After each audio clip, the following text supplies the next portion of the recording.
Good day everyone, my name is John Martin D. Tinya from BSIT 3E at ito po ang aming midterm examination para sa data mining. First of all is need natin mag-open ng SAMP, MySQL, and pinutin natin yung admin para mapunta tayo dito sa localhost ng phpMyAdmin. Then, i-import natin yung file na binigay ni Sir. Then, pag na-import natin is i-rename natin siya base sa gusto natin, which is yung sa akin midterm. Then ito na yung mismong laman. Para sa midterm examination, ang unang kailangan natin is retrieve all primary products from the database and organize them based on size. So ang keyword is products, yun yung file name. Then based on their size, yun yung magiging order natin. So punta muna tayo sa product since ito yung tinatanong. Hanapin natin yung size sa product, sa mga names ng table. Since ito si size, nakapangalan siya na p_size. Ito po yung laman niya. Mapapansin natin merong mga null. Hindi may iwasan yan kung hindi talaga naka-include. So para i-call natin siya is kailangan natin gumamit ng source code na select all since wala namang hinahanap na table name from kung saang file natin hahanapin. So, si product. Then, since order lang naman is hinahanap, is gagamit na lang tayo ng order by para ma-arrange natin. And dahil yung table name kanina is p-size, yun yung susundan natin. p-size. Semicolon. Then, from dito sa source code is basahin muna natin. Select all from product, which is order by p-size. Nakasunod siya sa product size. Go natin. Yan. Kung mapapansin nyo, null pa rin yung iba since wala nga silang size na nakalagay. Then, kung mapapansin nyo dito is nauna si large bago si medium. Ang order natin is base sa size. Pero hindi natin siya masusunod dahil si SQL is sumusunod alphabetically rather than size. Hindi niya alam yan. So, si large nga yung nauna since letter L siya nagsimula at si medium yung huli since letter M siya nag-start. Yan. Para sa number 2 naman is obtain product set to expire in August from the product table. Keyword is product, yun yung table na gagamitin natin. Then, August, para sa month na isaset natin na hahanapin. Punta ulit tayo sa SQL. Yan. Tanggalin natin. Bago natin simulan is buksan muna uli natin si product. Then, hanapin natin yung date. Since yung table name niya na ginagamit is expdate, tatandaan natin yan. Since ayan yung i-call natin mamaya.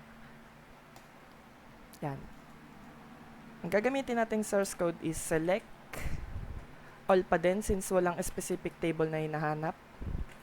From kung saan uli yung file na bubuksan natin, which is product.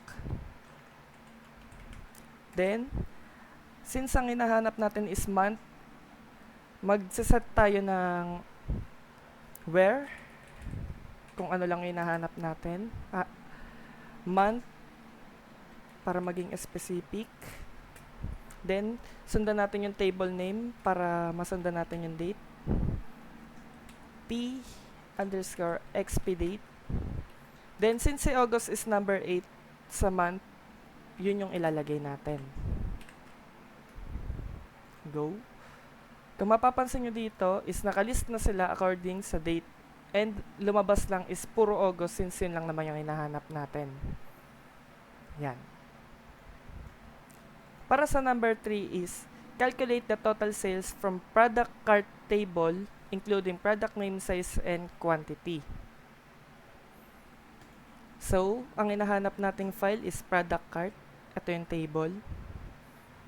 Then, ang kukunin natin is total sales na including yung product name, size, and quantity table. Yun lang yung hinahanap nating table. So, para magawa yon is punta ulit tayo dito. Mag-set tayo ng source code. Select. Since hindi na nga lahat ng table yung hinahanap, is papangalanan na lang natin yung mga table na kailangan, which is product name, size para sa size, product quantities para sa quantity. Then, from kung anong file name yung bubuksan natin, which is product cart.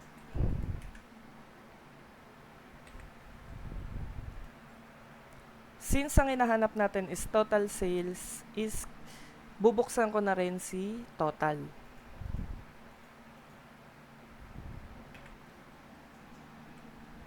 Total table.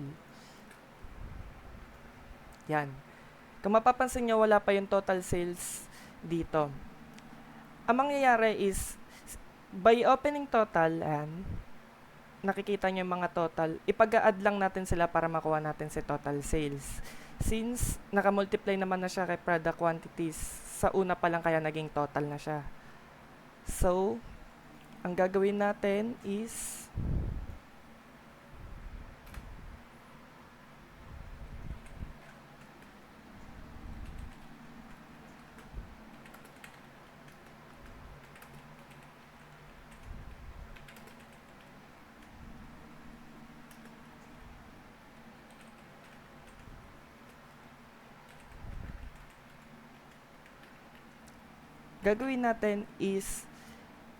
mag-a-add tayo ng function na select, which is naka-parenthesis para hindi malito si SQL. Select sum, kung ano yung ipagsasum natin. Since ang ipagsasum natin is total yung ilalagay natin sa loob. Then, para magkaroon ng panibagong table, is maglalagay tayo ng alias na total sales para mag-build siya ng panibagong table. At pag inopen natin, since may mali, i-open pa pala natin kung saan nakalagay na file total. So, magkakall ulit tayo ng from product cart, since yun din yung pinaglalagyan niya. And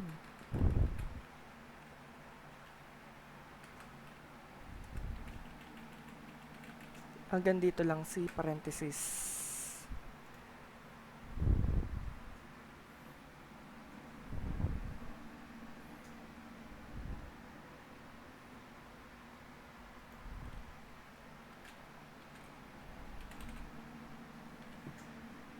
So, basahin lang natin siya. Select product name, size, product quantities, total. Then, lagyan natin ng comma para ma-integrate siya. And, select sum kung ano yung isa-sum natin, si total, from product cart, yung file name niya. Tapos, bibigyan natin siya ng panibagong alias para magkaroon ng panibagong table kung saan sila matototal at kung anong file name yung bubuksan natin. Yan. Kung mapapansin nyo is nag-add na si total at ito yung pinaka-total niya. 4,470. Pero dahil nga naglagay lang tayo ng panibagong table at hindi natin na ayos kung ano yung pinaka-table, is lahat ng value mula sa pinakauna is same as value sa pinakauli, which is yung pinaka-total lang na 4,470. Then, para sa number 4 naman is retrieve all records from the sales table and group them by date. Ang keyword natin is sales table at saka date. So, hanapin natin siya.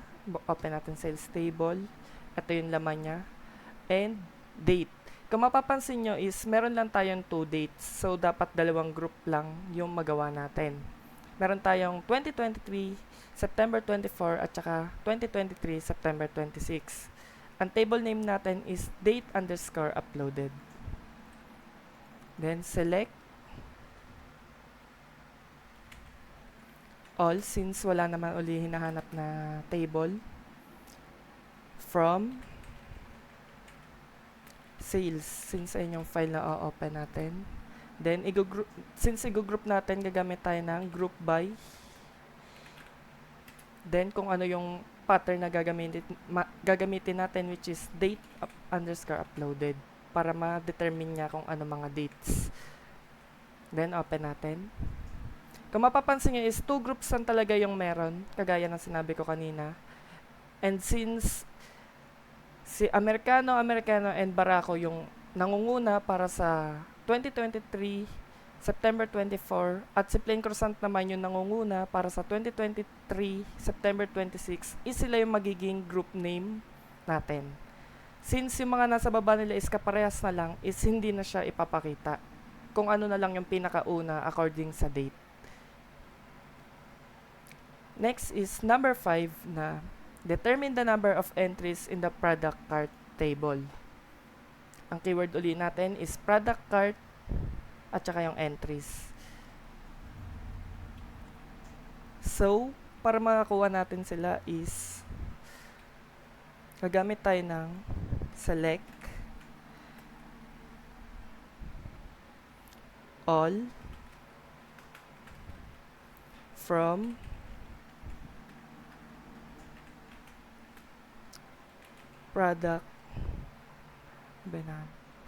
product cart. Since sa inyong i-open. Open muna natin sila para makita natin. Yan. Ito yung laman niya. Meron tayong 1, 2, 3, 4, 5, 6, 7, 8, 9, 10, 11. Since para magtugma siya is open uli natin from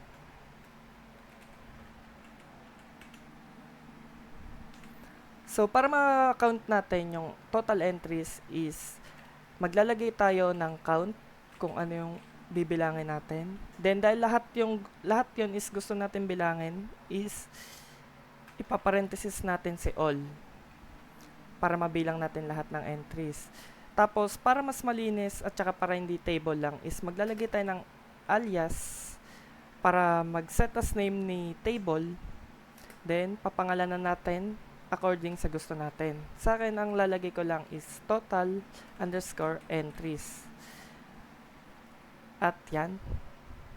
Since meron tayong total of 11 entries, yan, lumabas naman. Total of 11 entries.